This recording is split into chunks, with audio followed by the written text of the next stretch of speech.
नमस्ते नमस्कार जय हिंद साथियों। कैसे हैं आप सब। आशा करते हैं आप लोग अच्छे से होंगे और आप लोगों की पढ़ाई भी अच्छे से चल रही होगी। जैसा कि आप सब जानते हैं, जीनियस क्रिएटर एकेडमी पे इधर उधर की बातें नहीं होती है, सिर्फ पढ़ाई होती है। तो चलिए स्टार्ट करते हैं। आज का वीडियो है ब्रह्मांड के ऊपर।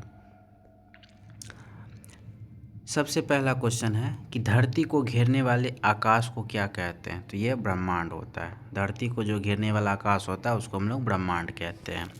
और ब्रह्मांड के अध्ययन को क्या कहते हैं, तो कॉस्मोलॉजी कहते हैं। ब्रह्मांड का जो अध्ययन होता है उसको हम लोग कॉस्मोलॉजी कहते हैं। उसके बाद है कि ब्रह्मांड में लगातार प्रसार की घटना क्या कहलाती है, तो इसको हम लोग बिग बैंग कहते हैं। ब्रह्मांड में जो लगातार प्रसार की घटना होती है उसको हम लोग बिग बैंग के नाम से जानते हैं। और ये जो बिग बैंग है, इस सिद्धांत का प्रतिपादन किसने किया था, तो इसका प्रतिपादन जो है जॉर्ज लेमिंटर ने किया था। बिग बैंग सिद्धांत का प्रतिपादन जो था वो जॉर्ज लेमिंटर ने किया था। उसके बाद है आधुनिक खगोल शास्त्र का जनक किसे कहा जाता है।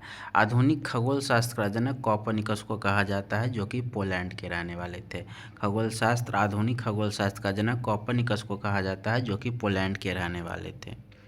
नेक्स्ट है सूर्य सौरमंडल का केंद्र है और पृथ्वी उसकी परिक्रमा करता है। यह किसने कहा था, तो सूर्य सौरमंडल का केंद्र है और पृथ्वी इसकी परिक्रमा करती है, यह कहा था कॉपरनिकस ने। सूर्य सौरमंडल का केंद्र और पृथ्वी जो है इसकी परिक्रमा करता है, ये कहा था कॉपरनिकस ने।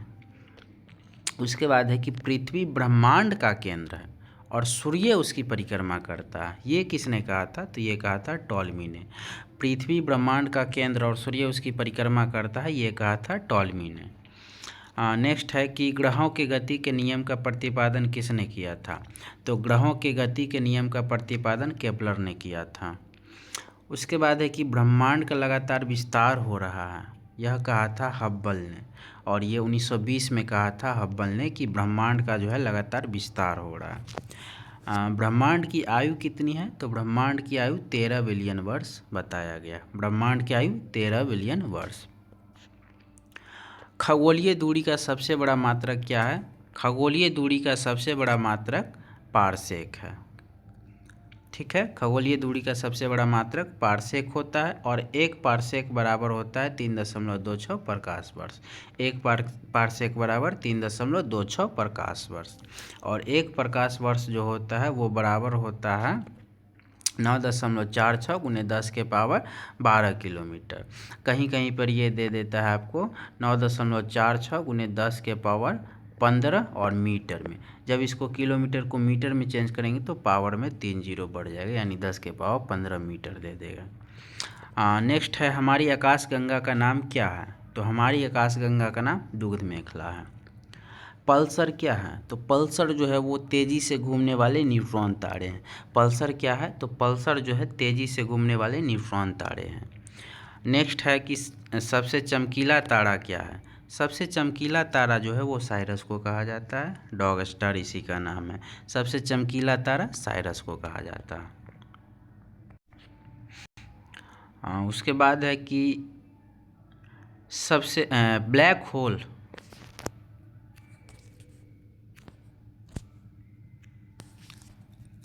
ब्लैक होल सिद्धांत दिया था एस चंद्रशेखर ने। ब्लैक होल सिद्धांत किसने दिया था, एस चंद्रशेखर ने दिया था। उसके बाद है चंद्रशेखर सीमा क्या है, तो यह 1.4 गुना है सूर्य के द्रव्यमान का। चंद्रशेखर सीमा जो है 1.4 गुने जो है सूर्य के द्रव्यमान का है। उसके बाद है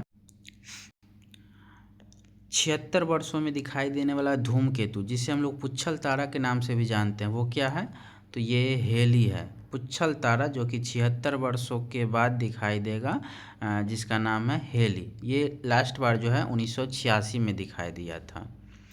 हाँ, उसके बाद है कि सूर्य की बाह्यतम परत जिसे हम लोग किरीट या कोरोना कहते हैं। सूर्य की बाह्यतम परत जो होता है उसको हम लोग किरीट या कोरोना कहते हैं। सूर्य की सतह का तापमान जो होता है वो 6000 डिग्री सेंटीग्रेड होता है। सूर्य की सतह का तापमान 6000 डिग्री सेंटीग्रेड। उसके बाद है सबसे बड़ा और भारी ग्रह बृहस्पति को कहते हैं। सबसे बड़ा भी है और सबसे भारी भी है कौन सा ग्रह? बृहस्पति।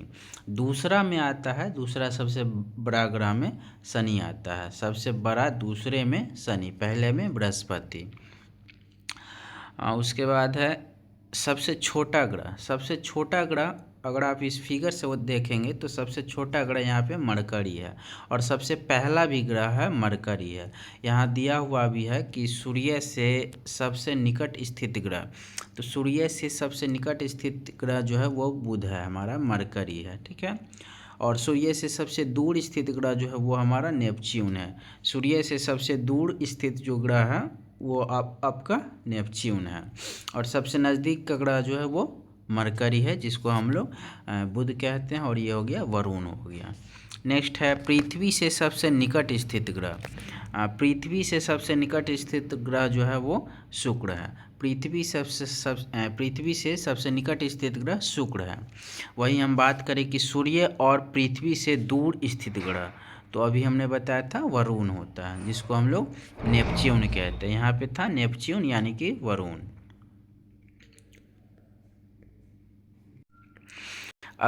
इस फिगर में अगर हम देखना चाहें कि सूर्य के बाद सबका क्रम कैसे है, तो पहले नंबर पे है आपका मरकरी, दूसरे नंबर पर आपका हो गया वीनस, तीसरे नंबर पे अर्थ, 4 नंबर पे मार्स, 5 पे हो गया आपका बृहस्पति, 6 पे शनि, 7 पे अरुण और 8 पे हो गया वरुण। ये प्लूटो रहा। प्लूटो को अब ग्रह नहीं माना जाता। और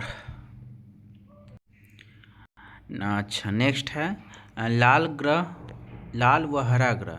लाल जो है वो आपको मंगल को कहा जाता है और हरा जो है वो आपको वरुण को कहा जाता है। लाल व हरा ग्रह, लाल क्रमशः मंगल को और हरा जो है वो वरुण को कहा जाता है। अच्छा, बिना उपग्रहों वाला ग्रह जो था ये बुध और शुक्र था। सारे ग्रहों के पास उपग्रह हैं, लेकिन बुध और शुक्र जो हैं उनके पास कोई भी उपग्रह नहीं है, ठीक है। अब है पीला व नीला ग्रह। पीला व नीला ग्रह क्रमशः बृहस्पति और पृथ्वी को कहा जाता है। यानी पीला ग्रह हम कहेंगे बृहस्पति को और नीला ग्रह हम लोग जानेंगे पृथ्वी को। पीला ग्रह बृहस्पति, नीला ग्रह पृथ्वी, ठीक है। उसके बाद है लेटा हुआ ग्रह। लेटा हुआ ग्रह हम लोग अरुण को जानेंगे। सबसे कम घनत्व वाला ग्रह इस शनि को कहते हैं। सबसे कम घनत्व वाला ग्रह शनि है हमारा। उसके बाद है सबसे बड़ा उपग्रह, यह है गैनीमेड, जो कि बृहस्पति का उपग्रह है। बृहस्पति का सबसे बड़ा उपग्रह गैनीमेड, और ये सब उपग्रहों में भी सबसे बड़ा है। अब है सबसे छोटा उपग्रह, तो सबसे छोटा उपग्रह है डिमोस, जो कि मंगल का उपग्रह है। सबसे छोटा उपग्रह है, सभी उपग्रहों में सबसे छोटा डिमोस मंगल का। उसके बाद है शनि का सबसे बड़ा उपग्रह, तो ये टाइटन है। सबसे बड़ा उपग्रह गैनीमेड, जो कि बृहस्पति का है, और ये सब उपग्रहों में सबसे बड़ा है, लेकिन शनि का सबसे बड़ा उपग्रह टाइटन। उसके बाद है शनि ग्रह में वलयों की संख्या 7। अच्छा, गैलीलियो ने सबसे पहले इनके शनि ग्रह के वलयों की संख्या बताई थी कि इसमें 7 होता है। उसके बाद है क्षुद्र ग्रह स्थित है मंगल और बृहस्पति के बीच में।